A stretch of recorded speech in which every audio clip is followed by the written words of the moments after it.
ദീൻ പഠിക്കുന്ന വഴിയിൽ പ്രവേശിക്കുക എന്ന് പറയുന്നത് അത് ചെറുപ്പക്കാർക്ക് മാത്രം യോജിച്ച കാര്യമല്ല, എല്ലാവർക്കും യോജിച്ചതാണ്. 40 വയസ്സ് കഴിഞ്ഞതിന് ശേഷം ദീൻ പഠിക്കാൻ ആരംഭിക്കുകയും ഉലമാക്കളിൽ, പണ്ഡിതന്മാരിൽ, അറിയപ്പെട്ട ദീനുമായി ബന്ധപ്പെട്ട വിഷയങ്ങളിൽ ഖദാ നടത്താൻ, ഫത്വ പറയാൻ കഴിവുള്ള പണ്ഡിതന്മാരായി തീർന്ന 40 വയസ്സിന് ശേഷം പഠിച്ചു തുടങ്ങിയ പണ്ഡിതന്മാരുടെ ചരിത്രങ്ങൾ മാത്രം ക്രോഡീകരിക്കപ്പെട്ട ഗ്രന്ഥങ്ങളുണ്ട്. 40 വയസ്സ് കഴിഞ്ഞതിന് ശേഷമാണ് അവർ പഠിച്ചു തുടങ്ങിയത്. അപ്പോൾ ഒരാൾക്ക് പ്രായം അയാൾ ദീൻ പഠിക്കുന്നതിനുള്ള തടസ്സമല്ല. അല്ലാഹു സുബ്ഹാനഹു വ തആലയോട് സഹായം ചോദിക്കുക, ദീൻ പഠിക്കുന്നതിനുള്ള വഴികൾ കണ്ടെത്തുക.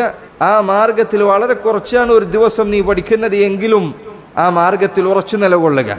റസൂലുള്ളാഹി സ്വല്ലല്ലാഹു അലൈഹി വസല്ലം പറഞ്ഞതുപോലെ ഇഹ്റിസ് അലാ മാ യൻഫഉക വസ്തഇൻ ബില്ലാഹ്, നിനക്ക് ഉപകാരപ്രദമായ കാര്യത്തിൽ നീ പരിശ്രമിക്കുക. വസ്തഇൻ ബില്ലാഹ്, നീ അല്ലാഹുവിനോട് സഹായം തേടുക.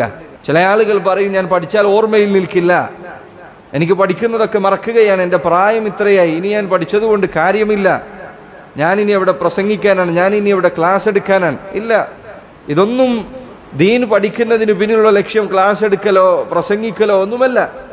നിനക്ക് അള്ളാഹുവിനെ ഭയന്നുകൊണ്ട് അള്ളാഹുവിനെ ഇബാദത്ത് ചെയ്യലാണ്, നിന്റെ അറിവില്ലായ്മയെ നീക്കലാണ്.